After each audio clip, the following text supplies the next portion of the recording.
I'm Nikki Buckley and welcome to Talk to the Animals.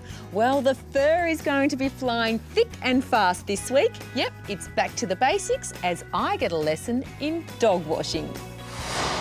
Also on the show, Des dishes out treats for some furry new friends. They're ridiculously cute, aren't they? A big day as Dexter faces surgery. The basic approach is to cut through the skin and then get down to that vertebral column and see where our problem is. And saving little lives with TLC. You can actually feel fish heads. Oh my goodness.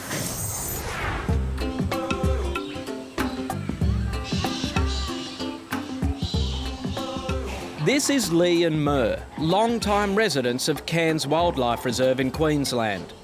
Normally, these little lemurs are quite shy, but it's amazing how close you can get when keeper Paul Whitehorn turns up with some grapes.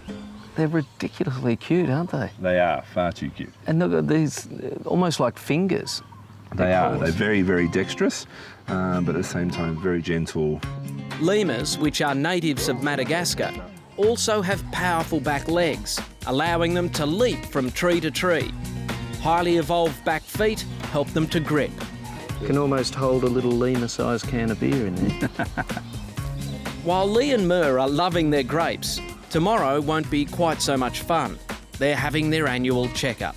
This is a chance to get a good look at those teeth and, we'll take some blood, see what's happening there. They are getting a little the wrong side of middle age, these two. How old are they? Lee is 9 and Mer is 11.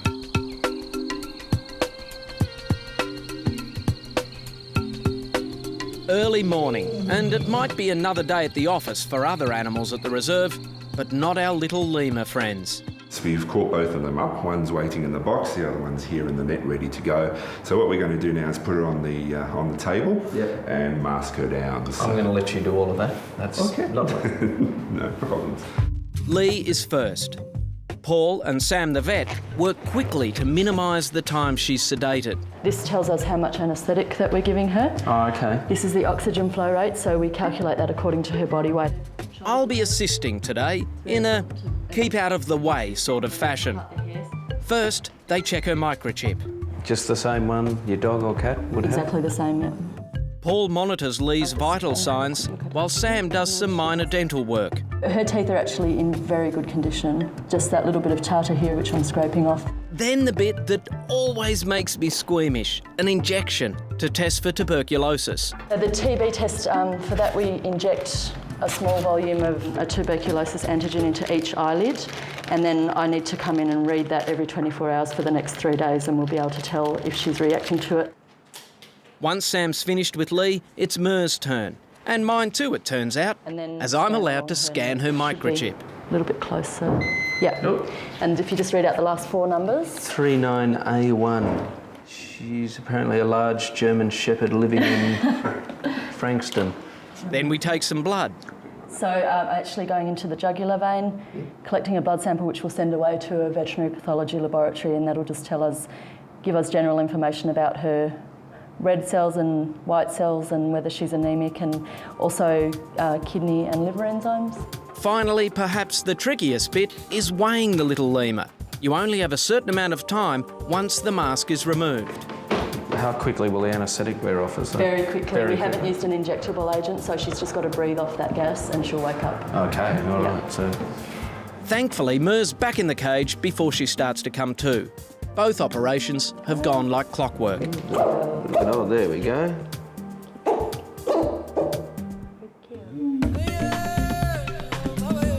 And after a couple of hours quiet time, both Lee and Mer are back to their tree-jumping best and still on the lookout for any stray grapes that Paul may have left.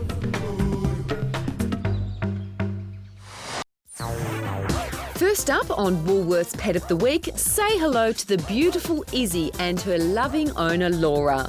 Next, Samantha's trained Elle, her stunning Arabian pony, to be a perfect performer. And Elle's taken the liberty to show us what she's all about. And finally, any fashion-forward feline knows those sunnies don't match that scarf, especially when it's Billy the Glamourpuss. And this week's winner is none other than Elle the Fancy Filly. Please take a bow because a $300 Woolworths wish card is on its way. And if you think your pet pal's a talented type, why not send in their photos or, better yet, a home video? Check out our website for more details. Now, if you've ever experienced back pain, you'll know just how debilitating it can be. But what if the one in pain was your pet? Well, that's exactly what's happening with Dexter here. Big, friendly Dexter is a 6-year-old golden retriever living in Melbourne with Judy and Hans von Rosendahl and his little mate, Herbie. But poor old Dexter's got a crook back. He just isn't as nimble as he used to be. He's almost like one of the children since the kids left, you know. I've only got Dexter here to look after. So the kids are always saying how I spoil him, rotten. Disc degeneration in the lower back is common for large breed sporting dogs, and it's often difficult to diagnose and treat. Dr. Charles Kuntz at the Southern Animal Referral and Emergency Centre recommended surgery to repair Dexter's ruptured disc. And today's the big day. Good boy. Any issues with continued pain? No, he's actually been terrific, but I've been really careful. We haven't been going to the park and playing with lots of other dogs, just a small little walk and things. Today, Dexter's having a CT scan before surgery. Routinely used on humans, CT scanning is relatively new for vets. Dexter's also had an MRI, the results clearly showing the extent of the problem. Now, if we look at the spine, as we travel down, the spinal cord is normal here, not compressed, until we get down to here, and then you can see a bulge of the disc at the lumbosacral junction, right there where it's bulging and pinching down the nerve roots. Dexter's in good hands. Dr. Charles has performed more than 1,300 spinal surgeries. So the basic approach is to cut through the skin, go through the fat, the muscle, and then get down to that vertebral column and see where our problem is. Yep, and it's quite a bit deeper. You know, you feel your landmarks on the outside. Turns out that we're probably going to be about 6 or 7 centimetres deep in here before we get down to the spinal cord. Yeah. It's the usual story with golden retrievers and Labradors. They usually carry around a few extra pounds or two, don't they? Not that's true of Dexter, of course. Dexter's fighting fit. So how do you reckon Dexter's operation went there? Oh, it went fine. There was some compression there, probably not as bad as some of them that I've seen, but I think we were able to decompress the nerve roots nicely and we didn't traumatize the cord at all, so I'm optimistic. Okay, and the next few days for Dexter, how do they look? Good, just rest, a lot of pain relief, and trying to get him to start eating, probably get him out to start walking tomorrow, and hopefully home the next day. Four-legged patients feel stress just like we do. So the staff here bring in their own pets each day to make everyone feel more relaxed. We bring them in each day so that it feels a little less like hospital for all our emergency patients and surgery patients that come in here. So when a patient comes in, they can get a chance to make a new friend as well as be healed. They can if they're well enough, especially for our radiation patients. Some of them board because the treatment may actually take up to 3 weeks at a time. So if they have to live here, we like to make them feel like they are at home. When do they get a chance to sleep? Because it's a bit of a fight occurring in my groin right now, which I'm not too comfortable with. 48 hours later, Dexter's looking a bit sore and sorry for himself. It was a big op, but he's doing well. And it's time to go home. Look who's here. Hey. How is that? Good boy. How's it going? He's great. He's really good. Good boy. Good boy. So we should be in good shape. Just keep us posted if you have any questions, okay? Great. Okay. All right, Thanks, great. Charles. Thank you very much. See you later, buddy. Bye. Bye. Bye, Carl. See you. And a month down the track, we're pleased to report Dexter's made a full recovery, with lots more energy to play with his best mate Herbie. Where is he? Nowadays, cat food is a billion-dollar industry with a huge range of foods available. But despite all this, I still constantly get asked, what should I feed my cat and how much? For a happy and healthy cat, variety is the key. A good balance of meats, carbohydrates, fats, vitamins and minerals will keep Puss in tip-top condition. Did you know it's a myth that cats can live on fish alone? In fact, a diet of just fish can send them blind. The way to go with cats is dry or canned food, or a combination of both. Dry foods are more concentrated, so you need less, and the food lasts longer. Canned foods are around 80% water, which is a lot, but it can be a good way of keeping up their hydration. And modify their diet with age. Younger cats need more protein and calcium, while older cats like Gordon here, yes you, need more joint supplements, fibre and antioxidants.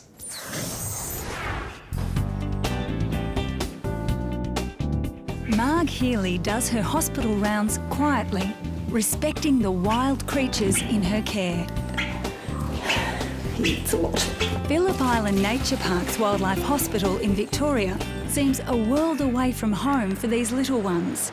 But if you listen hard, you'll hear the waves of Bass Strait smash onto the nearby beach.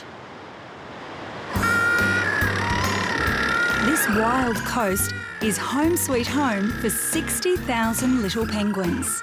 Occasionally, some need Marg's help. So this is Blue. Yep. Had two big grass seeds in its eyes. Unfortunately, pasture grasses, imported grasses, and penguins don't mix. Blue's a cooperative character and he's recovering beautifully.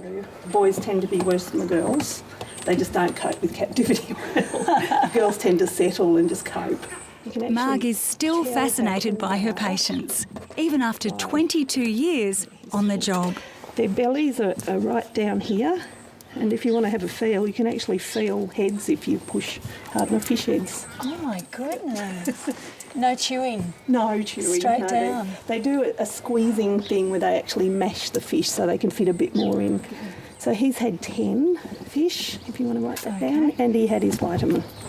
Next is Crimson, with a gash on his leg. He's had 5 days of antibiotics and 5 days off so that we know the infection's gone.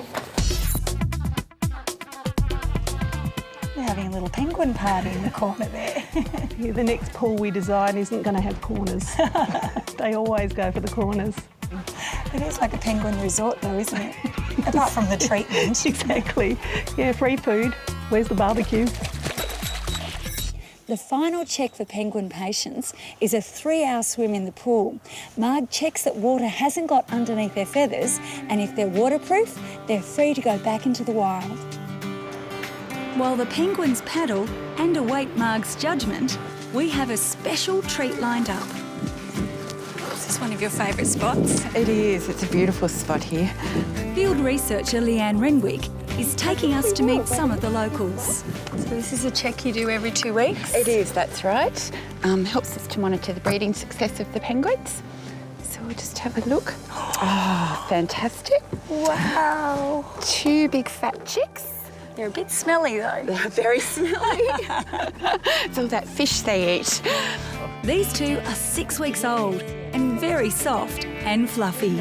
So they'll actually start to get their adult feathers over the next couple of weeks, and then they'll be right to go to sea. Once their weight's recorded, the checkup is complete. So this chick weighs just over 1 kilo. Time to go back home. And wait for Mum and Dad to come back with dinner. That's right. Back at the pool, Crimson is looking good for a release today. It's not a very dignified way to get out of the pool, is it really? But as you can see, they're very, very fast. Because they hate this, but you tip them on the back and you actually pull their feathers up and see the fluffy down. It's all beautiful and fluffy. So it's important that he's completely waterproof. Yep, otherwise he can't feed himself, he can't stay in the water, and if you can't be in the water, you can't catch fish. So then they die. We've got to do this quickly, don't we? Absolutely. Okay. Crimson is microchipped and it's quickly off to the beach. Do you ever lose the thrill of the release? No. I think that's probably the time to stop, when it's not the ultimate in what we do. Just tip it over gently. Yep. Okay, Crimson, off you go, little guy. That way.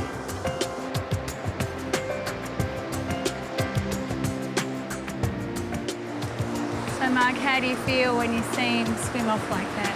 Wonderful. Yeah, that's one I'm pretty sure is going to be fine. and hopefully we'll see him again.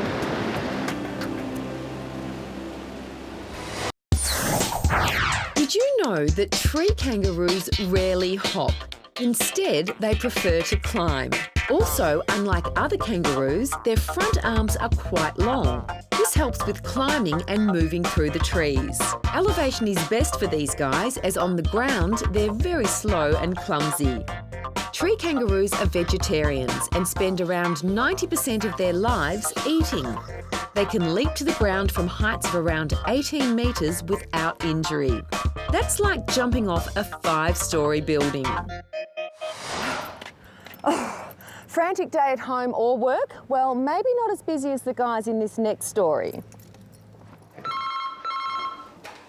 Dog's afternoon, Darren speaking. Matted and out of control, we can definitely fix that. Brazilian, okay, well we've never actually, yeah, why not? We'll do a Brazilian for your dog. If it's necessary, we'll do it. Welcome to the furry, sudsy, slightly madcap world of dog grooming. Do you ever have chaos out there? Oh, definitely, look. Chaos. There's the phone ringing. Darren Favorito used to work in the corporate world, but he swapped the cutthroat tension of the boardroom for the cutting edge of dog care. Chaos is an understatement. Sometimes leading around Christmas, etc., there might be 30 dogs, people ringing up, people wanting to pay more to get their dogs in for Christmas. It just goes nuts. Now, best mates and business can be a poor choice, but at this popular salon in Melbourne's Albert Park, Darren and his offsider Ruben have it all worked out. Who is the real boss? Is it you or is it Ruben? It's definitely Ruben. He sort of greets with a bit of a growl, but he lets us know when people are coming in and out of the shop. He oversees everybody in the shop, checks out all the other dogs, and he pretty well much rules the roost. Big Friendly Shadow is one of the regulars, and does he love having a bath. Come on, Shadow! Good boy! Good boy! Oh, you are so obedient, eh? And here it comes. And so do you think with people, with work these days, people are a little bit time poor and they want to make sure that their dogs are not missing out? Very much so. People are just more and more under the pump with work. A lot of people have also just had children, so sometimes a dog does get pushed aside. Okay, so he's just had his massage, and now we're into the final rinse. Oh, they do. They get better treatment than us humans, don't they? They really do. Some of these guys are so spoiled. It's fantastic. And then just lapping it up. And they've all become great friends. Even the clients, great friends. Bad hair day, girls? Well, there's nothing a good shampoo and blow dry can't fix.